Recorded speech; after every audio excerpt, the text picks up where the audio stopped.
예레미야는 선지자로서 하나님의 부르심을 받았지만 기뻐할 수가 없었습니다. 시대의 악함에 대한 두려움, 그리고 자신의 연약함에 대한 두려움, 그 두려움이 예레미야로 하여금 슬픔에 잠기게 했던 것입니다. 유다 역사상 가장 암울하고 가장 어두웠던, 그리고 멸망의 내리막길로 치달았던 그 몰락의 시기에 그 시대 사람들과 갈등하면서 말씀을 전해야 됐습니다. 유다 백성들은 멸망의 내리막길로 치달고 있으면서도 정신을 차리지 못하고 우상 숭배와 악을 자행하고, 그럼에도 불구하고 여호와의 성전과 자신들의 형식적인 믿음을 의지하여서 평안을 확신하고 있었던 것입니다. 이러한 시대에 예레미야가 하나님 말씀을 전했습니다. 그의 입에서 나오는 바른 말씀 때문에 수도 없는 핍박을 받았습니다. 평안을 외치던 거짓 선지자들이 예레미야를 때리고 고랑을 채워서 가두고, 그의 고향 아나돗 사람들은 예레미야를 죽이고자 하고, 시드기야 왕은 그가 예언하지 못하도록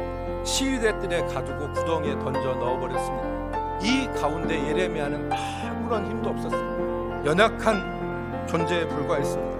오늘 현실을 살고 있는 우리와 예레미야의 상황이 많이 유사합니다. 오늘 이 시대는 우리가 살기에는 너무나 벅찬 시대이고, 우리 자신들은 연약하기 그지없습니다. 우리가 감당하기에 벅찬 시대인 것이죠. 오늘 우리는 예레미야의 말씀 가운데서 희망을 볼 수 있는데, 시대의 악함에도 그리고 자신의 연약함에도 불구하고 예레미야가 하나님의 말씀대로 견고한 성읍, 쇠기둥과 노성벽이 되어서 사명을 감당했습니다. 예레미야는 초강대국들 애국과 아수르와 바벨론이 각축하는 그 불안한 시대 정세를 정확하게 읽어내잖아요. 자기의 메시지를 환영하지 않는 사람들을 두려워하지 않고 순전한 하나님의 말씀을 전했습니다. 어떻게 가능했을까요? 첫 번째는 하나님께서 함께 하시며, 두 번째는 여호와의 말씀입니다. 예레미야는 어린아이와 같이 연약했지만 하나님이 함께 하시면 상황이 달라지는 것입니다. 내가 내 말을 내 입에 두었노라 그랬어요.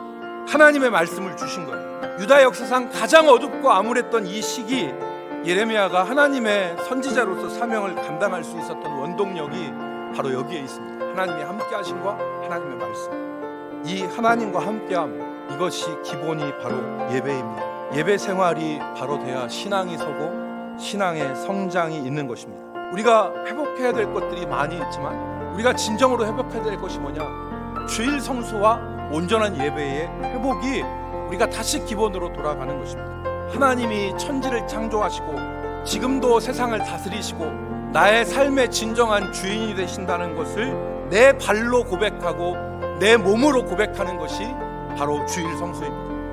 어린 아이와 같고 말할 줄 알지 못한다고 하는 예레미야는 하나님의 함께 하심과 하나님의 주신 말씀으로 자기 사명을 감당했습니다. 여호와께서 내게 이르시되 너는 아이라 말하지 말고 내가 너를 누구에게 보내든지 너는 가며 내가 내게 무엇을 명령하든지 너는 말할지니라 그랬습니다.